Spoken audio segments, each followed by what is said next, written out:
नमस्कार दोस्तों, स्वागत है आप सबका आपके चैनल जी जायसवाल यूट्यूब स्टोरी में। दोस्तों, आज हम लेकर के आए हैं सिंहासन बत्तीसी की 32वीं कहानी रूपवती पुतली की कथा।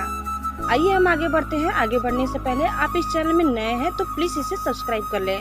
वीडियो को अंत तक देखिए। हमारा यह वीडियो आपको कैसा लगा कमेंट बॉक्स में ज़रूर बताइए। आइए दोस्तों, हम आगे बढ़ते हैं। रूपवती पुतली की कथा के बारे में जानते हैं। सिंहासन पर बैठने के लिए हमेशा उतावले रहने वाले राजा भोज इस बार सिंहासन के लिए थोड़े से भी उत्साहित नहीं थे। यह देख 32वीं पुतली रानी रूपवती वहां प्रकट हुई और राजा भोज से कारण पूछा। राजा भोज ने जवाब दिया, मैं यह समझ चुका हूँ कि राजा विक्रमादित्य में देवताओं वाले गुण थे जो किसी सामान्य पुरुष में होना असंभव है। साथ ही मैं यह भी जानना चाहता हूँ कि मेरे में कई कमियां हैं, इसलिए मैंने सोचा है कि सिंहासन को इसके पहले स्थान में ही गड़वा दिया जाए जहां से कोई इसे निकाल न सके। राजा भोज का जवाब सुनते ही सिंहासन की सभी पुतली अपनी रानी के पास आ गई और राजा भोज को उनके इस फैसले के लिए धन्यवाद कहा। पुतलियों ने कहा कि आज वे मुक्त हो गई हैं और यह सिंहासन अब बिना पुतलियों का हो जाएगा। पुतलियों ने राजा भोज को बताया कि उनमें भी राजा विक्रमादित्य जैसे थोड़े गुण दिखाई देते हैं और इसी वजह से उन्हें राजा विक्रमादित्य का यह सिंहासन दिखाई दिया। पुतलियों ने राजा भोज से यह भी कहा कि आज से सिंहासन के गुण फीके पड़ जाएंगे और यह भी धरती की अन्य वस्तुओं की तरह पुराना होकर नष्ट हो जाएगा। इसके बाद सभी पुतलियों ने राजा भोज से जाने की आज्ञा ली और आकाश में विलीन हो गई। इसके बाद राजा भोज ने मजदूरों को बुलाकर एक बड़ा गड्ढा खुदवाया और मंत्रों का पाठ करके सिंहासन को जमीन में गड़वा दिया। उस स्थान पर फिर वैसा ही टीला बनवाया गया जिस पर बैठकर चरवाहा अपने फैसले सुनाया करता था, लेकिन अब यह टीला पहले वाले की तरह चमत्कारी नहीं रहा। दोस्तों, कहानी की समाप्ति से जुड़ी एक अन्य कथा सिंहासन बत्तीसी को गड़वाने के बाद सिंहासन का क्या हुआ, इसका जिक्र कहानी की समाप्ति से जुड़ी एक कथा में मिलता है जो इस प्रकार है। राजा विक्रमादित्य के सिंहासन को गाड़कर और उस पर टीला बनवाए काफी वर्ष बीत चुके थे। टीले को देखने के लिए दूर दूर से लोग आते थे। इस बात को सभी लोग जानते थे कि इस टीले के नीचे चमत्कारी सिंहासन दबा हुआ है। इस बात के बारे में चोरों को भी पता चल गया था। चोरों ने एक दिन सिंहासन को चोरी करके उसे बेचने की योजना बनाई। योजना के तहत कई महीनों तक उन्होंने टीले से कुछ ही दूरी पर एक सुरंग बनाई जो सीधे सिंहासन तक जाती थी। चोर सिंहासन तक पहुंच गए और वहां से सिंहासन को बाहर निकालकर एक सुनसान जगह पर ले गए। चोरों ने सिंहासन को तोड़ने की बहुत कोशिश की, लेकिन तोड़ नहीं पाए। सिंहासन को हथौड़े से भी तोड़ने की कोशिश की गई, लेकिन प्रहार करते ही सिंहासन में से चिंगारी निकली और तोड़ने वालों के हाथ जख्मी हो गए। चोर फिर भी लगातार सिंहासन को तोड़ने की कोशिश करते रहे, क्योंकि सिंहासन में जड़े कीमती हीरो का लालच वो छोड़ नहीं पा रहे थे। सिंहासन पर लगे सोने की चमक को देखकर चोरों ने सोचा कि अगर वो इस सोने को बेच देंगे तो उनके पास बहुत सारा धन आ जाएगा और उनकी आने वाली पीढ़ी को कुछ काम करने की जरूरत नहीं पड़ेगी। लेकिन सिंहासन को नुकसान पहुंचाने की चोरों की हर कोशिश नाकाम रही। सिंहासन को तोड़ने के चक्कर में उनके हाथ चिंगारी से जल गए। चोर थकान के कारण चुपचाप बैठकर सोचने लगे और सोचने के बाद उन्हें लगने लगा कि सिंहासन में भूत है। चोर आपस में बात करते हुए कहने लगे कि सिंहासन में भूत होने की वजह से ही राजा भोज ने इसे अपने पास नहीं रखा और इतनी कीमती चीज को जमीन में गाड़ दिया। चोरों ने सिंहासन को छोड़ने का सोचा। तभी चोरों के सरदार ने कहा, अगर सिंहासन को तोड़ नहीं पा रहे हो तो इसे दूसरी जगह ले जाकर बेचा जाएगा।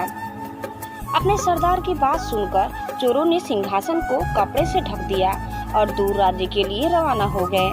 वे सिंहासन को लेकर एक ऐसे राज्य में पहुंचे जहां कोई राजा विक्रमादित्य के सिंहासन के बारे में जानता नहीं था। चोर जौहरी के वेश में राज्य के राजा से मिलने गए और राजा को हीरे मोती से जड़ी सिंहासन को दिखाते हुए कहा कि वे बहुत दूर रहते हैं और उन्होंने अपना सारा धन इस सिंहासन को तैयार करने में लगा दिया। राजा ने उनकी बात सुनने के बाद हीरे के व्यापारी को इस सिंहासन की जांच करने के लिए कहा। राजा के आदेश के बाद सुनारों और जौहरियों ने सिंहासन की जांच करने के बाद राजा को इसे खरीदने के लिए कहा। राजा ने सिंहासन का अच्छा खासा मूल्य देकर खरीद लिया। जैसे ही सिंहासन को दरबार में लगाया गया तो पूरा दरबार सिंहासन से निकल रही चमत्कारी रोशनी से जगमगा उठा। राजा यह देखकर बहुत खुश हुआ। राजा ने शुभ मुहूर्त निकालकर सिंहासन का शुद्धिकरण करवाया और इस पर रोज बैठने लगा। हर तरफ सिंहासन के बारे में बात होने लगी। कई राज्यों के राजाओं ने सिंहासन के दर्शन किए। यह बात राजा भोज के राज्य में भी पहुंची। राजा भोज को शक हुआ कि कहीं ये सिंहासन वो तो नहीं है जिसे उन्होंने दबा दिया था।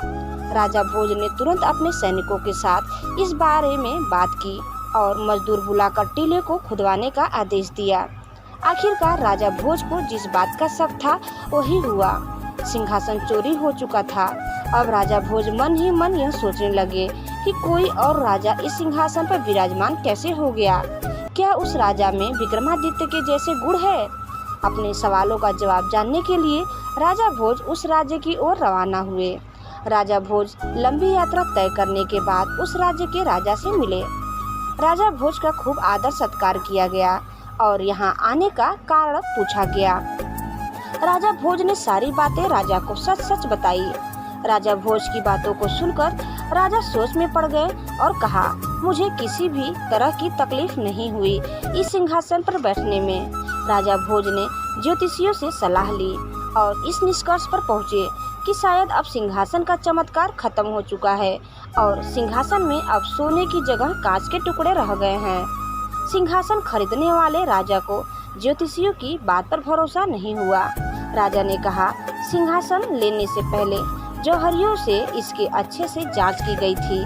फिर जब दोबारा इस सिंहासन की जांच करवाई गई तो पता चला कि सिंहासन की चमक फीकी पड़ चुकी है और सिंहासन में हीरे मोती नहीं बल्कि अब कांच के टुकड़े लगे हैं।